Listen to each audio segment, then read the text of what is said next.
You are listening to a free version of the Majority Report with Sam Steeder.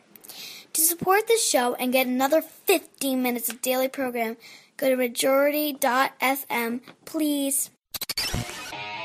The Majority Report with Sam Steeder. It is Tuesday, June 12th, 2018. My name is Sam Steeder. This is the 5-time award-winning Majority Report.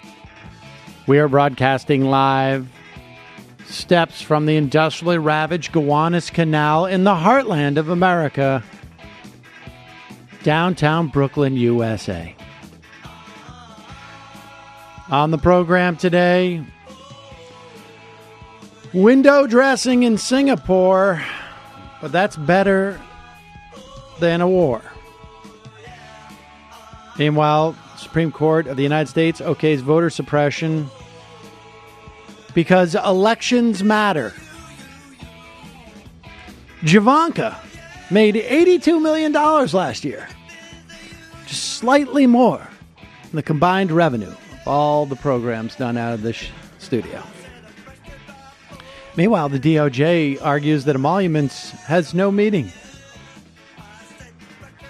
Republican administration now no longer considers gang violence and domestic abuse victims for asylum will affect maybe tens of thousands.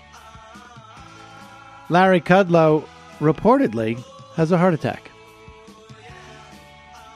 He is the chief economic advisor for the country.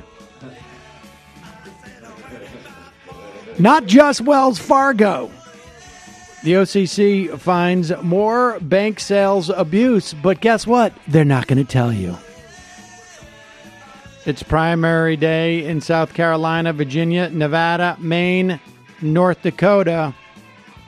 Maine is interesting. It's going to give us a chance to see what happens with ranked choice voting.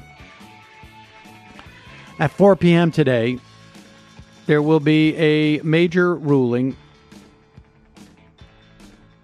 by a judge as to the AT&T Time Warner merger. The implications for monopolies will be quite large. Antitrust issues. And speaking of monopolies, Amazon forces the city of Seattle to roll back one of its taxes. All this and more on today's program. Yes, ladies and gentlemen, I stayed up too late last night in anticipation. You know, there is a definite Lucy football quality to all of this with Donald Trump. And I'm trying to take the most optimistic view of this because why not? There'll be plenty of time to be pessimistic later. But with that said, seriously, folks, I mean, we should stay optimistic, but also remember, this is Donald Trump. And even a monkey would walk into a situation and get something right. Just like, the sheer coincidence would have good things happen in certain times. But if that monkey constantly had an agenda in which to enrich themselves and really saw everything that happens as secondary to how it impacts that person. Bananas. Exactly. Endless banana opportunity. Oh my God. More bananas. Understand More bananas. that the Tree law of space. averages would be nullified because it's not the law of averages that we're dealing with here. We're dealing with an individual who is expressly constantly looking out for his own interests that supersede all other interests. So just keep that in mind as we go through this stuff, because that is, I think, an important thing to have in the back of your head if you really want to have some tether to reality. Oh, certainly. But if that gets us a peace deal with North Korea, right. Don't you think that's good? No, but you're missing my point. I'm suggesting that the likelihood of a peace deal with North Korea is diminished by what I have just said. It does not, because in the end, a peace deal with North Korea does not necessarily behoove Donald Trump. And so that's all I'm saying. Do I think this is going to resolve, separate to that question, do I think it's going to end up in a peace deal with North Korea? No. But what if he wants to put some hotels there? He may get a deal to do some hotels there, but that doesn't necessarily mean that he needs peace. That's what I'm saying. Just because you're at war doesn't mean you don't need hotels. Here's the operating principle that people should remember. The phone call transcript with the president of Mexico, whose name escapes me for the moment, when he said, look, I don't need you to pay for the wall. I need you to say you're going to pay for the wall. Because that's really important to people, because I've made that promise. You should see the rubes. And Donald Trump's not going to be here in either 2 or 8 years. One way or another, he's going to not be the president. Kim Jong-Un is going to be the leader of that country. I'm going to be termed out in a couple years. Psych, you idiot. So, I don't run my country like that. But, so, and I'm going to do the optimistic take. I don't care if we were to get peace in North Korea. I don't care about Donald Trump at all. That's fine. Great.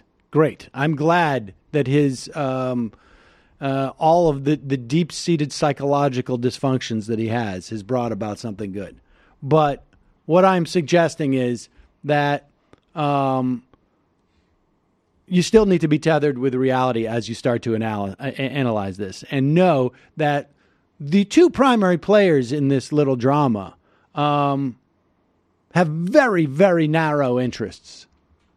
And we know who they are. And we know what those interests are. So you keep that in mind. Like Trump's like, oh my God, James, Mattis, guess what Kim told me? He got to kill his uncle with a flamethrower. That's the coolest thing I've ever heard in my life. Why can't we do cool things like that? Exactly. Why can't we But I actually have two quick. All right. Well, before we get into it, let me do this. Okay. We're going to get into it in a second. However, huh? Oh, my bad. Okay. But the one thing that is instructive about this summit is the need for translators. In other words, the need. That's quite a translation job. Well, yes. Could you imagine? Yes. You're sitting in between those two. You gotta imagine the translators are just going like, I don't know. I know it doesn't make sense. There's no syntax to this.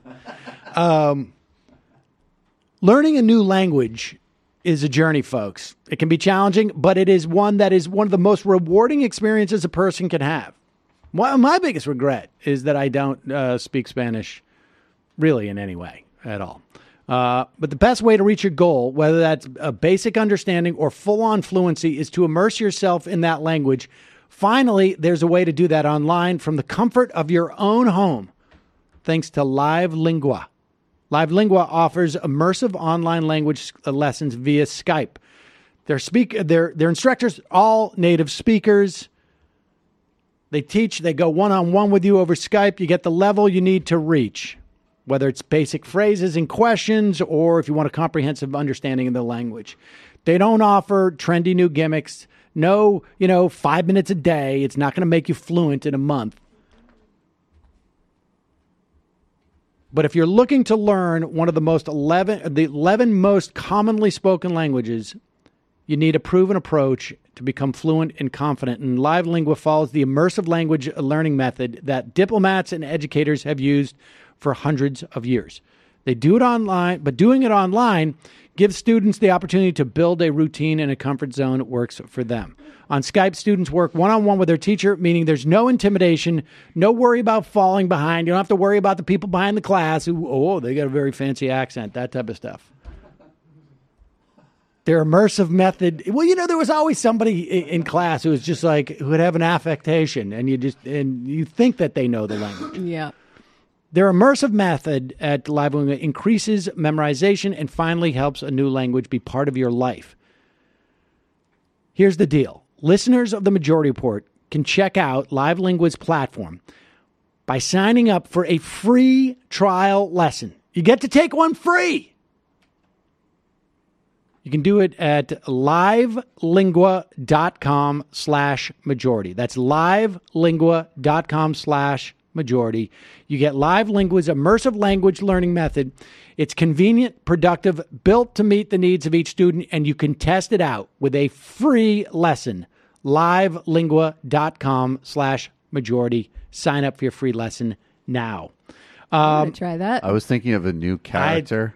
I am going to do that this evening. Me falta practicar. I was Okay. thinking of a new character of. I need to practice. See, Do you know any? verdad. Wait, I thought you did French. Je parle un petit peu de français. I like know enough that if nobody else knows the language, You sound it can like make you it know sound like I know, but I'm That's not going to exactly go. what I'm not just going to go happened too right deep. there. Right. Exactly. I was thinking of a new character, like the Donald Trump of podcast deals, and he's just like, I just used listener code, never going to use it again. Another win. like Donald Trump of the petty. right. Like, I just totally beat Harry's again. I did a listener code for a totally different show. Got the deal the second time. Exactly. Another win. Another win. I have gotten 3 introduction sets. All right, here's the, let's start with this. There were 4 points to this declaration. You will see that it is, and I want to start with this. When I headline this, right, window dressing in Singapore, but that's better than a war, understand that the vast majority, the overwhelming sense that there might be a war came from Donald Trump in the first place, right? So it's one of those situations where it's like, I don't get any credit for saving your life. I decided not to kill you today. You know, it's one of those jobs. The great thing about Mad Men theory is you get a win when you just decide to start acting normally. Right, exactly. Exactly. I'm not totally, utterly mentally ill. Put it in the W column. Thank Exactly. you. And so we're avoiding war, but basically all we're doing is like, and look, I don't know that we're avoiding war. I just know that we didn't have a war this week. Here's the 4-point declaration, and see if you can figure out what the weasel words are in this. United States and the DPRK commit to establish new U.S. DPRK relations in accordance with the desire of the peoples of the two countries for peace and prosperity. That's nice. They've committed to basically the pursuit of something good. The United States and the DPRK will join their efforts to build a lasting and stable peace regime on the Korean Peninsula. That's basically a restatement of the first thing. They will join their efforts. Number 3, reaffirming the April 27th, 2018 Panmunjom Declaration, the DPRK commits to work towards the complete denuclearization of the Korean Peninsula. Did anybody catch that? Sounds like yet again. Well, here's the point. What does towards mean? Yeah, right. It's aspirational. Sometimes you got to break a few eggs to make an omelet, I right? think everybody so we should may have- have to test because in fact, We should have everyone should have access to denuclearization. the primary reason why this summit took place, the primary reason, at least, without the benefit of 2020 hindsight, because if there's a war in 6 months, then we know the primary reason was because it was Bolton's. When Bolton said, I want a summit soon, that way we can get the negotiations out of the way. So, but as of today, the primary reason for this summit, the most rational assessment of that is because they had and by they, I mean the DPRK, had some successful tests of nuclear weapons and missiles. And so now they've got the leverage. And so that's why we're here. So the idea of committing to work towards the complete denuclearization of the Korean Peninsula could mean anything and could mean as incremental as one can, beyond incremental. And the United States and the DPRK commit to recovering POW MIA remains, including the immediate repatriation of those already identified. I guess that's a good thing. The words verification are not here in this document. The reason why the words verification are not here in this document is because there are no milestones. There are no mechanisms in which to measure any progress.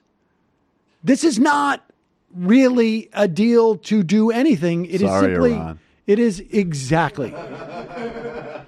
Exactly. Sorry, guys. It's a declaration that, like, let's try. You see, imagine the North Koreans just like to the Iranians, like, you guys are idiots. Just like threaten to bomb all of them. And then you build a nuke, and then you just are like, dude, you're a peacemaker, though. Like, your hotels are awesome. Then you meet with them, then you win. You guys are idiots. Honestly, stupid. This 4-point declaration has as much substance as that Coke commercial where everybody gives them a flower or something, right? I mean, that's true, but that is also better than war. As we keep saying, but my only thought out of it, just as a brief tangent, is I wonder, because some Democratic responses have been really jingoistic. I don't even care about jingoistic per se. I just care like awesomely foolish to hawkishly try to undermine them meeting together. And what I wonder is, the best case scenario is that this just creates a new context for, the next Democratic president to come into office and be like, the negotiations continue. I mean, this new normal version is that we meet with them. And that's a good thing. There's three possible places that we can go from this. But let me just counter what you're saying there specifically. Because if you look at like the 2005 agreement with North Korea, and if you go back and look at the agreement that was signed by Bill Clinton. Yeah, the Clinton. But there was one in 2005 too that laid out some basic terms. And the fact is that those did not necessarily have they did not land where they wanted them to. There is an argument. I don't think it's particularly strong, but there is an argument that the idea of the President of the United States meeting unilaterally with you has some value to you, particularly if you are a marginal figure in the world stage. Has a lot of value. Yeah, that's what I was going to say. And that giving that up and getting nothing in return is, you basically, wasted some of your firepower. You don't have a lot of leverage necessarily. And so, yes, there is a hope that something different will happen in the future than has happened in the past. Fine. But let's not get too carried away on the implications of that. Well, and I think like the criticism, I think, is not irrational. I mean, I think that I think the idea of like the DPRK and the American flags together, there's another element to this. America's not what it was 2 years ago, even. Like, we just blew up the G7. I think it's irrational and I would say instigate Trump in a direction that is to say basically like you're being weak is never the thing to tell him.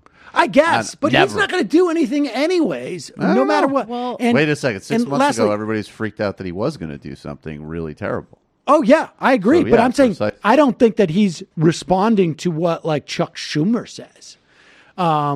And when you look on balance, the implications of what happened at the G7 and what happened with Canada could very well have far greater implications than what happened in Singapore. I mean, that would not be an irrational assessment at all. Well, Canada's not sitting on a nuclear arsenal that it's threatening to use. Well, they're sitting on a he could get with Ivanka. But I got news for you. The North Koreans have not done anything different than they had done 3 weeks ago or 2 months ago or whatnot. I mean, the intentions that they have are no different. There's no reason to believe that there's even an iota of difference in their intentions. There's no evidence of it. Listen, the North Korea leadership has wanted to meet with all these people forever. Yeah, that's the point. Well, the whole strategy for this kid is to normalize North Korea. Well, and they're definitely achieving that. Is that such a bad thing? Like, if Kim Jong-Un is acting largely out of a desire to be seen as legitimate in the eyes of the world, and he gets his wish in this instance, and is maybe less likely to but that's the operative to be part. Violent as a result. That is a good thing. And maybe less well, first of all, I don't think he's going to be any less violent domestically. People should not. He's not going to not their domestic. I don't think there's no reason to believe this guy's going to stop killing his family members or dissidents. That's so cool. Like, I'm not saying that this is a good government or a good ruler, but that doesn't mean that we should be hoping to get into a war with them or do some sort of nuclear brinksmanship. I am not familiar with anybody in this room who has said that or who has expressed that or implied that. Membership in the committee except for that. But that's like I'm just saying, if they have a meeting and nothing is accomplished except for they both feel better, that's a good thing for two unstable dictators. Unless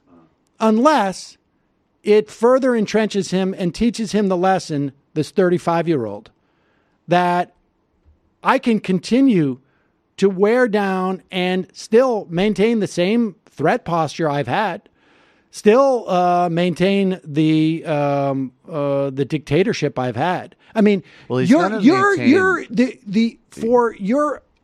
I'm saying is that I think on balance, I don't think there's anything bad with this, but there is a very rational argument that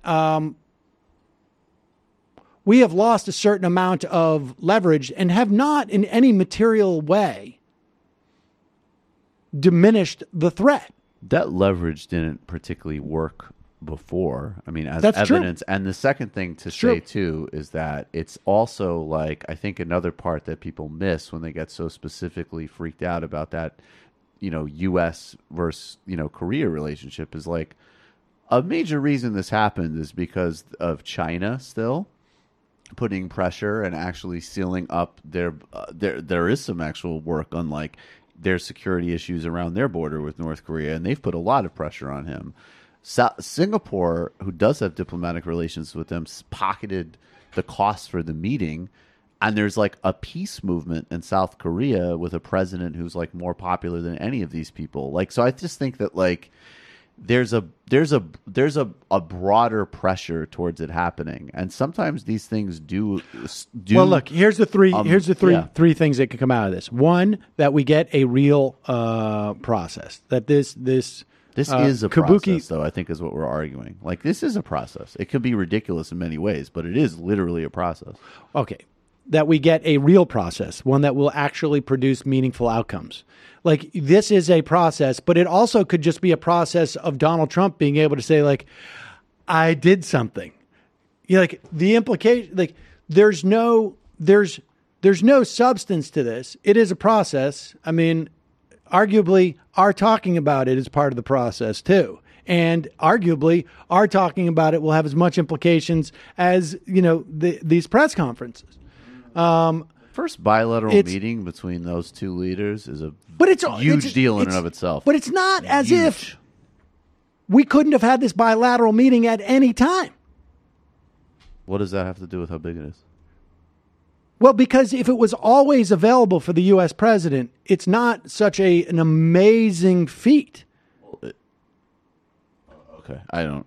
It's a major shift in how we've done things with them. I mean, it is a major shift in how we've done things, and there's absolutely no evidence at this point that it's going to mean anything. I mean, I don't think Trump deserves credit or props in any way, but if the outcome of this meeting is that we are less likely to get into a war with North Korea, that's good. Yes, I agree. That is the operative word is the if.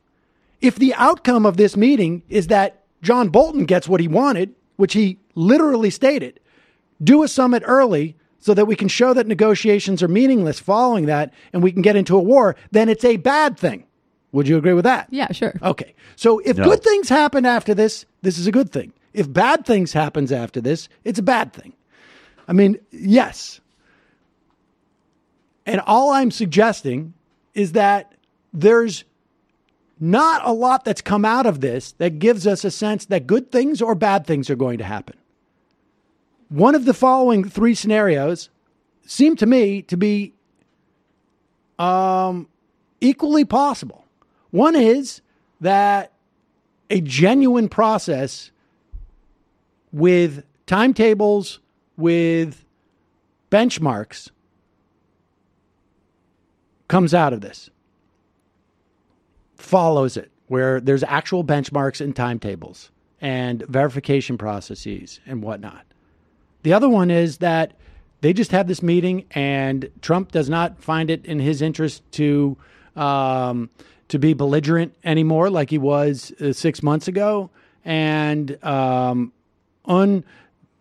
figures I don't have to test anymore because from a political standpoint, people think I have these weapons and they work. If I haven't gotten everything technically down on it, it doesn't matter because they function as the kind of weapon I want them to function as, which is that it gets me things. It protects my regime. It gets me a little bit more resources, whatever it is. And the third version is that this is part of, what John Bolton wanted. They have the summit. Nothing comes out of it. And then we can go ahead with the war. Right now, there's anything he wants, I think it would be about moving troops potentially out of there to do something in the Middle East. I think that's a real, that's quite a bank shot. Trump announced that we're going to stop. The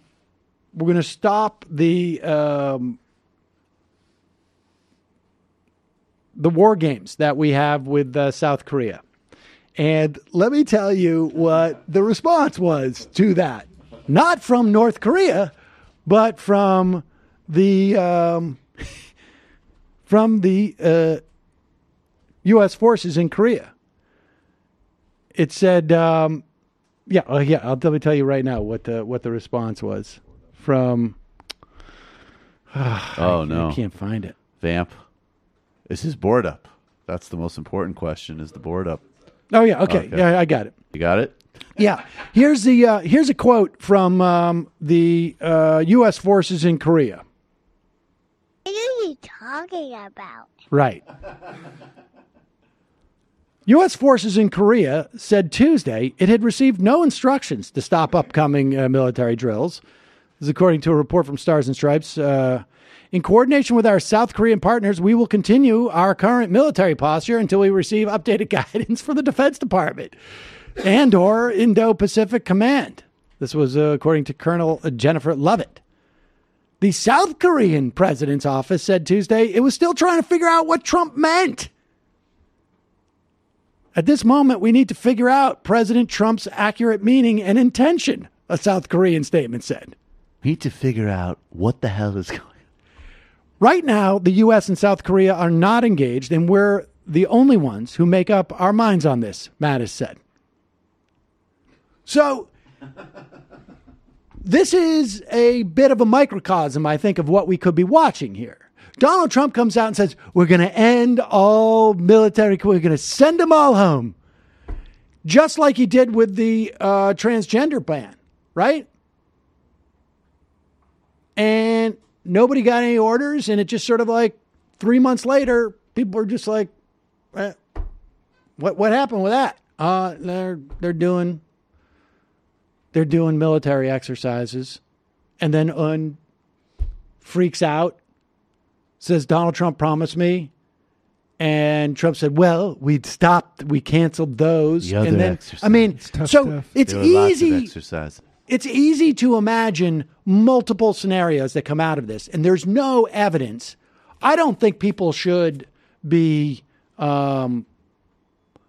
saying that he shouldn't have done this. And like I say, I don't think the costs are that high. I don't think it's an irrational argument to make that the costs that we've expended something and got nothing back. But in the main, I think let 1,000 flowers bloom. But you plant these. You don't know that. I do. It was just interesting. I like that you're quoting Mao in this conversation. Well, sure.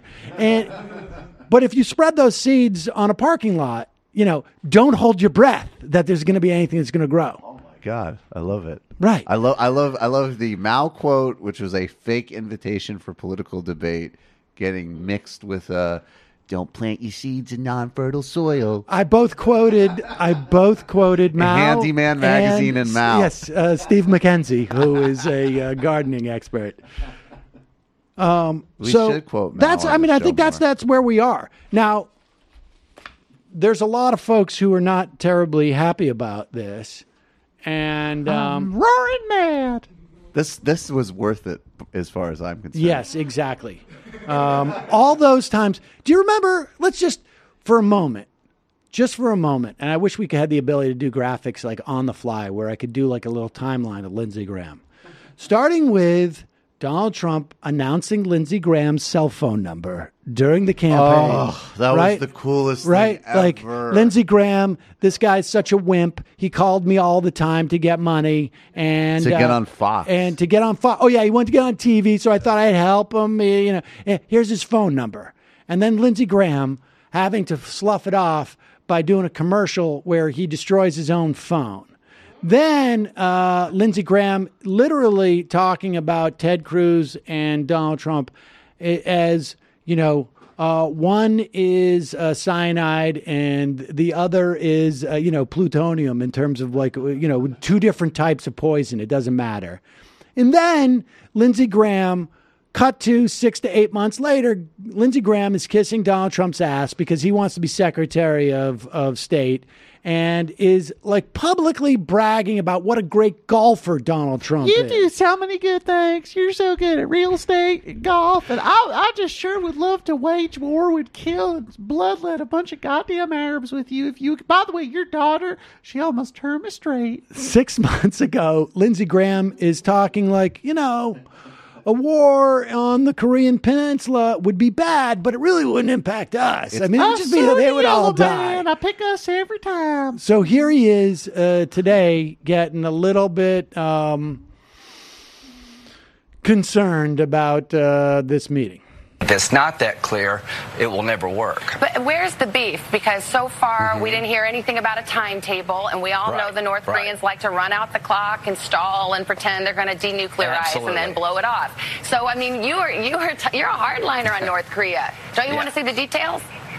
Oh, absolutely. Not only do I want to see the details, I want to vote on them. So here's what I would tell President Trump.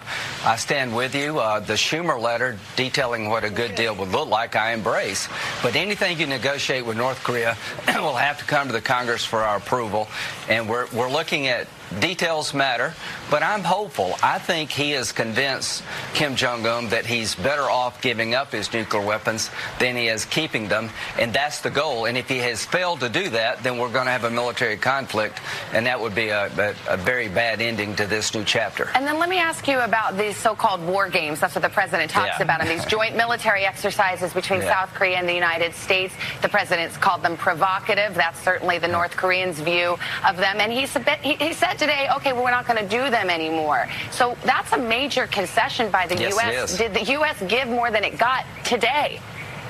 I don't think canceling a war game is going to matter over the arc of time. The one thing that I would violently disagree with is removing our troops. I can't imagine I would vote for any agreement that requires us to withdraw our forces, because that would destabilize Asia. That's what China wants. That doesn't make the world more peaceful. It makes it more dangerous.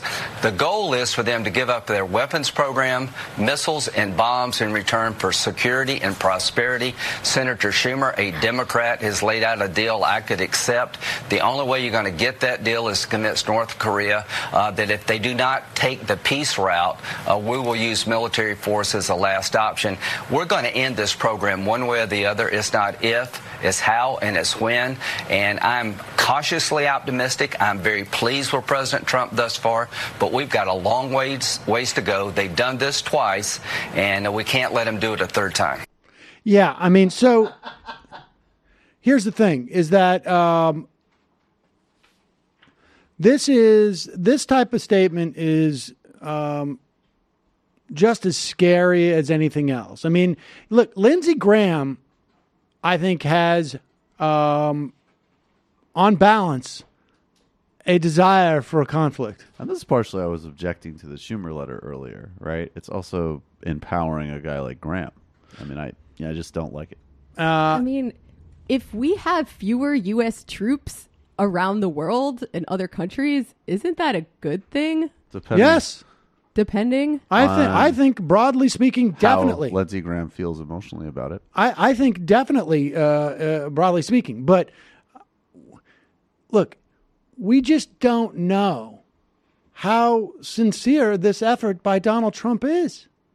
And we do know that his chief national security advisor said, let's have a summit so we don't have to spend all this time negotiating, because at the end of the day, they know that Un is not going to give up his weapons.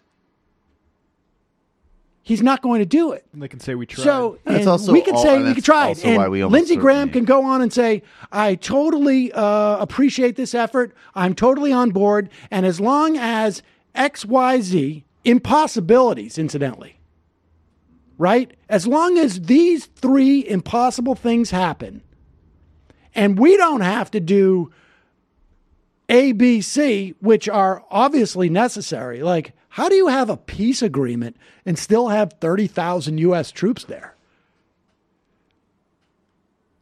You know, that's the thing, is that, like,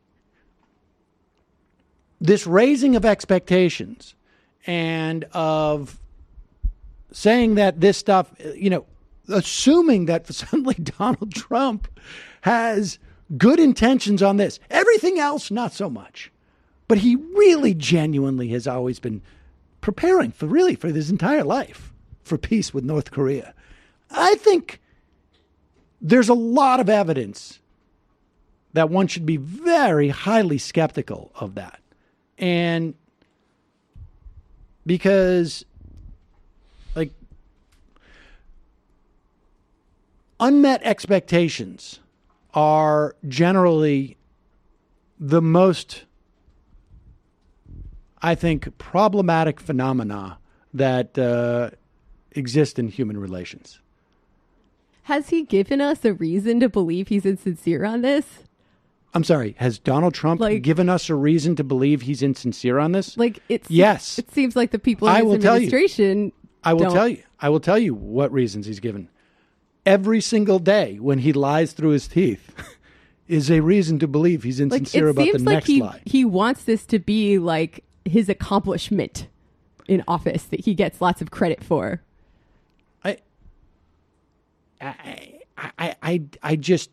I don't know how you can decide today that Donald Trump is being sincere. Is there another example you can give aside from, yes, I would say some of his rhetoric regarding some of his racist rhetoric, but is there any other example you can give me of Donald Trump being sincere? Well, like, he could be doing a bad job at this, but like, why would he be doing it if he didn't think it was going to work? I don't know. Well, I think it makes him feel like he's a world stage player. Maybe I don't know. Maybe there are there's other value to him. I can come up with a million different reasons why this would be valuable to him without it actually leading to denuclearization of the Korean Peninsula. I mean, that's not happening. The likelihood that this is actually going to accomplish that is quite low. Right. But that's not happening. That's denuclearization. Forget that. But like, that's not happening. The question is, do you get things on a bit of a better track and soothe the situation a bit? And I actually think this does do that. Well, the soothing of the situation was a function of him anyways. Right. Yeah, totally. So Totally. if we're and saying as far as like war goes, there's no doubt that the one they're angling for is with Iran. I would agree That's with that clear. too. Here is Donald Trump really appreciating one of the questions that Kim Jong-Un answers, and he gives the classic. This is number one. He gives on the classic Donald Trump. This is what incidentally the shape of the presidential library of Donald Trump presidential library is going to be. It's going to be in a thumbs up. We will have a terrific relationship. I have no doubt.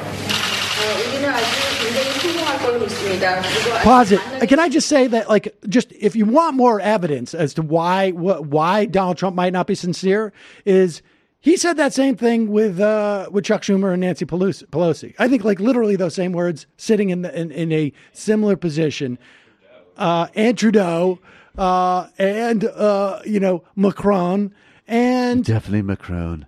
Macron used to be my favorite. And I think, now it's Kim. I don't know if he was sitting in that position or he was at a table when he said, like, I want this to be about love. I want to love the children, the DACA children. I want to love them. I mean, honestly, I think, like, there's a lot of evidence that Donald Trump may be insincere every time he opens his mouth. Continue.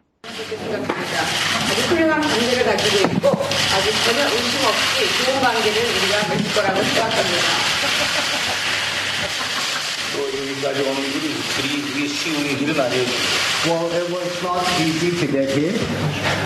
우리한테는 우리 발목을 잡는 그 과거가 있고 또 그릇된 국민과 발행들이 우리 때로는 우리 눈과 귀를 가리고 했는데 우리 모든 것을 이겨내고 이 자리까지 왔습니다.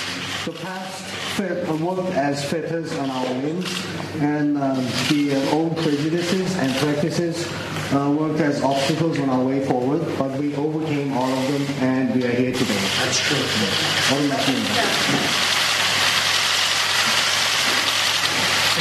Thank you very much. Thumbs up. And all these prejudices, look at all the things we've overcome, says Un, to get here where we are today, where I am on the same stage as the President of the United States, and I have given up exactly nothing. You guys are such idiots. Honestly. You had like a back channel through Switzerland. You were like dismantling your centrifuges to get like a meeting with Obama. I just was like, I think you're like a great leader and such. And then he was just like, yeah, really? And now we're in Singapore. And we committed to nothing. You guys are so stupid. Well, I mean, that's also arguably... Hey, Iran. That's also arguably a bad precedent to set. Well, there's also structural, like people, like, I mean, you can't, like, the lobbying pressure from the Emirates, from Saudi, from Israel to kill the Iran deal is like a structural reality in Washington. There actually isn't the same kind of like structure. I mean, I think there's structure in terms of like just arms deals for the future out of the Pentagon as like China rises just as like a military slush fund, but not the same type of fanatical ideological. Yes, absolutely. But in terms of like in the same terrible way that in terms of our global posture, and of course. in the same way that like the whole Libya fiasco was a bad lesson to teach Un, it's quite conceivable that this episode with Un is a bad lesson to teach whomever in the future. I mean, look, Donald Trump is the president of the United States. There seems to me to be at least like 3 or 4 or 5 countries that could be, you know, I don't know, Pakistan has a lot more structure to it, but I mean, Pakistan's already all set in that regard. I mean, well, they're all set in terms of nukes, but I mean, in terms of like leadership, who knows Pakistan where things are going? Is 100% all in with China. I'm just saying there is in the future there could be leaders to whom this is not necessarily sending the best signal, but who knows? What if it works? But he likes the kid. I don't think it's going to work to like denuclearize the peninsula and solve this very complex situation, but wouldn't it be kind of funny If, It would be great. This Yeah, that'd be idiot cool. It would be child great. That'd be king awesome. Of course. I'll be the somehow first managed to person to pull give this him a rock. off. Of course. Oh my God, the liberals would be so mad. I'll be the. Oh my god. Well, I think Jesus. there's probably got to be a I better like how reason for things it. are getting real myopic here. You're Right. just like when the Korean Peninsula is denuclearized and the longest standing conflict in the world is solved. I can't wait to see what Clara Jeffrey tweeted. She's gonna have a meltdown. Oh my god! I'm saying, not the God, most important social thing media about has it. totally It destroyed is- politics. It Our would brains be- are rotting. It would be It's not kind of even- funny. Come on. It's not That even would in the really- top 10 of most Yeah, important I'm things gonna about have to it. go with like not But- even top 30. Um, It would be it's sort of. it's funny, not even the but- top I 10. dare you, Mr. Trump. President Obama would have had the integrity to nuke Kim Jong-Un personally. Right, exactly. Come on. All right. Here's Donald Trump, who is a great judge of character. Totally. Saying that he totally trusts Kim Jong-un. Why wouldn't he? He'll do it. I really believe that. Otherwise, I wouldn't be doing this. I really believe. And it was really the engine testing site, in addition to all of the other things that they've agreed to do. They have a very powerful engine testing site that, again, we're able to see because of the heat that it emits. And, I'm able to... I'm very happy. I'll tell you what, I'm very happy with those 2 points, the 2 points you mentioned, but I think you might be referring to the thing that's not in, which is the engine testing site. I think he's going to do these things. I may be wrong. I mean, I may stand before you in 6 months and say, hey, I was wrong. I don't know that I'll ever admit that, but I'll find some kind of an excuse. Okay, one more. Come on. Oh, my God. That is Trump at his finest right there. And just in case they didn't know how we were measuring the engine testing thing, it was it's the once you get past a certain temperature, I'm not going to say what it is, but it's actually 103. Those are like the isotopes and stuff. But look, I trust the Supreme Leader. I think in many ways we liked each other in a certain sense. Between 8 a.m. and 3 p.m. North Korea time, we got a satellite in orbit above it. No, we talked about that, but also the testing, but also the isotopes. Super lucky that they don't use the type of technology that is written about in this document here that I found. Because if they use that, we wouldn't be able to tell. Yeah, but their program's super transparent because they're very committed to fairness. Totally. They wanted you always to be able to see what they were doing. We'll play a little bit more from this, but before we go into the fun half, I want to talk just briefly about the Supreme Court decision yesterday. I think we touched on it briefly, but the case was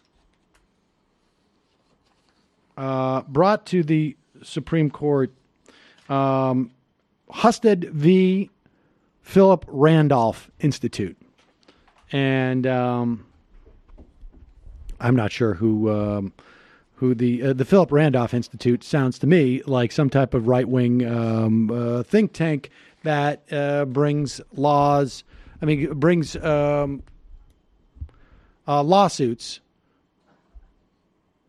to court in an attempt to suppress votes. And so Husted was a case that was trying to determine whether or not Ohio's policy of removing voters from the voter rolls was consistent with the National Voter Registration Act. And so this is a statutory question. This is not a constitutional question. There is no, there's I guess nibbles around the edge, but broadly speaking, there is no federal right to vote.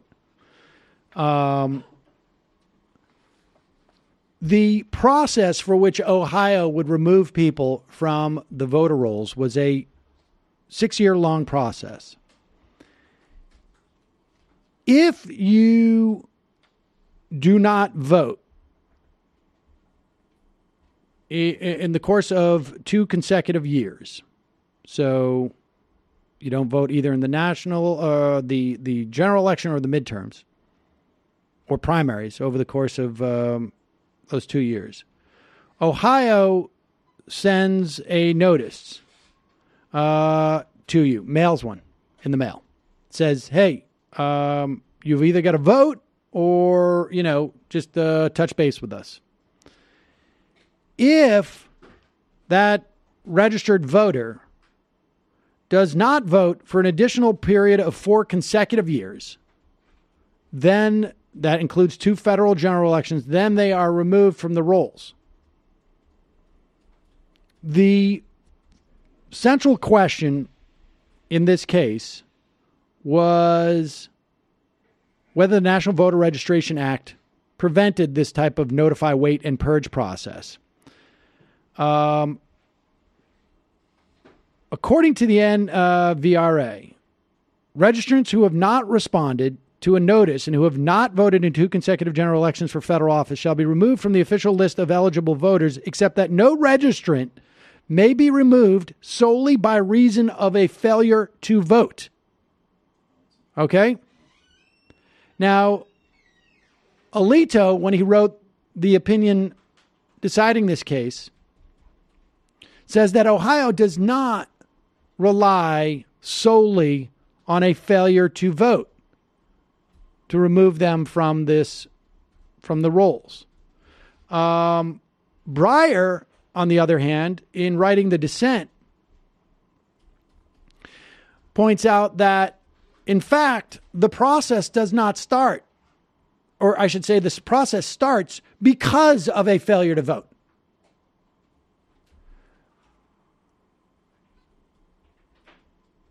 They don't. It's not a question of sending letters. It's because you did not vote that the process starts. Ohio doesn't send letters willy-nilly. It is because you haven't voted that the process starts. If it's a system, as Breyer said, that is rooted in one's presumed change of address, kicks into gear only when someone doesn't vote, it's the voting that matters, not the change of address. Okay? Because they want to check to make sure that you're registered in the right place. It is also noted that there was a study, I think it was by Reuters, that showed that the vast majority of people who get thrown off the voting rolls in these situations are Democratic-leaning voters. They are... In 2016, Reuters found that at least 144,000 people were removed from the rolls in the state's 3 biggest counties, Cuyahoga, Hamilton, and Franklin, which include Cleveland, Cincinnati, and Columbus, respectively. Those removals happening disproportionately Democratic-leaning, predominantly black neighborhoods. Not to mention the fact that people don't read their mail like they used to. The implications of... Everybody in this office just raised their hand, essentially. People don't read their mail like they used to. This is just out-and-out voter suppression. It is out-and-out voter suppression, and it has been okayed by the Supreme Court of the United States, and that has happened because Donald Trump had the ability to name a member to the Supreme Court. And that is because Donald Trump won that election. In part because the Republicans refused to seat somebody. But if it was 4-4, this case would go back down to the appellate court or would have never made it to the Supreme Court. The appellate court would have stood this voter purge law would be illegal. Now you are going to see every Republican state in the country adopt this. Every single one that is controlled by Republicans will adopt this. Every single one. You will make it harder and harder for people to vote. Now, it's statutory, so if Democrats get reelected and they're smart enough to enact reforms that are not only healthy for our democracy, but also, coincidentally, will probably help them win elections, then this thing can be fixed.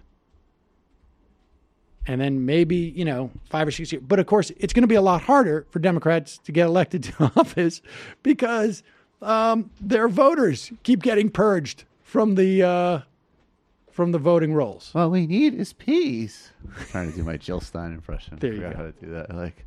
And the answer to voter purges is deals that are green. I'm not going to hold my Hillary breath for them to do Clinton it. suppressed every vote. All the votes. She suppressed them.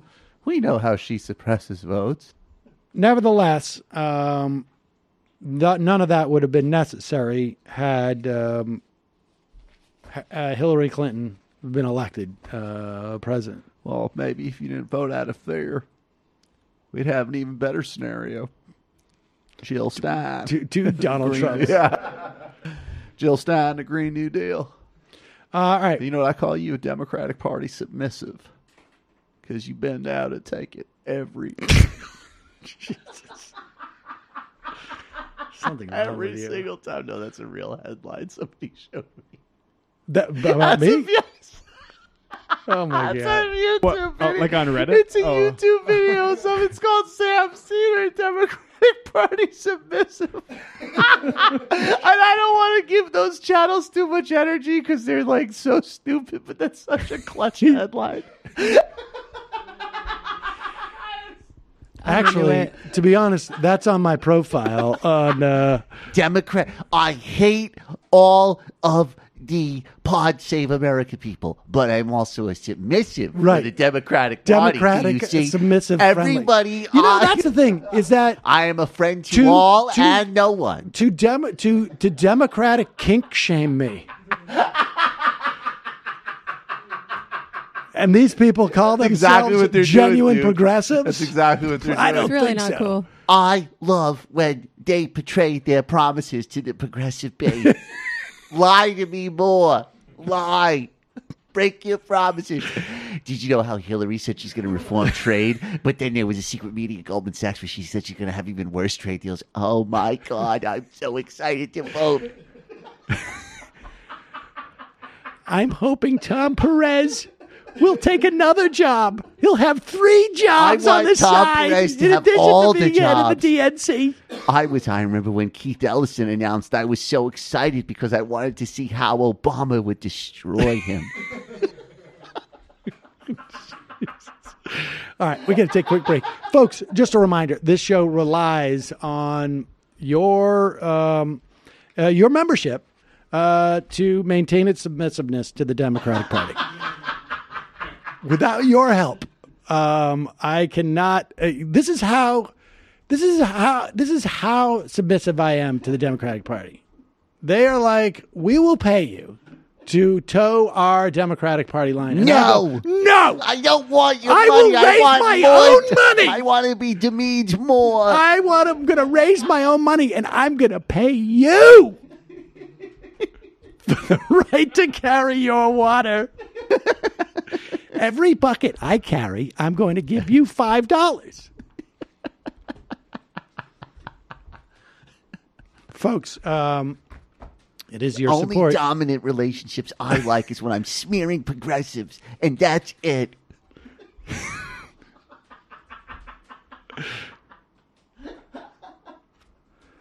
Folks, you can help fund me on my mission to root out true progressives on YouTube.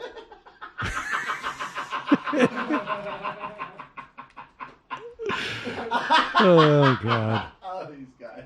So great. Jointhemajority.report.com. Jointhemajority.report.com. And if you do not have the finances to become a member, and yet you are very interested in listening to the fun half, send us an email at majorityreporters@gmail.com. We will get back to you eventually. Tonight is Tuesday. It is TMBS night. And Mike Hanna, UN correspondent at Al Jazeera. We're talking. Is he going to be in studio? No, unfortunately, he's going to be in studio soon. He's actually covering the Gaza resolution at the UN, so he can't be. Oh, in excuse me. Yeah, excuse you. So Mike Hanna, and then Cody Johnson, who he used to be a host on Cracked. Oh yeah, and he's done some great work on Elon Musk recently. So we're going to be triggering more Musk cultists, and a lot of other stuff. 7:00. Check it out. You can also subscribe to that on iTunes, folks, which is that way you don't have to necessarily see it live, or you can do both. And Jamie, new episode of the Antifada. It's newish. We take questions from our awesome listeners, and it produced a pretty good episode, I think. We're doing a new one this weekend, TBD. Patreon.com/the Antifada. And, of course, don't forget Matt's newest podcast, Literary Hangover, where you can actually sound like you read the like books that Matt reads. English degree without the student loan debt. Did 1984 last weekend for Patreon members, and Rip Van Winkle coming up for everybody. There you go. All right, folks, quick break. Head into the fun half, 646-257-3920. Be right back.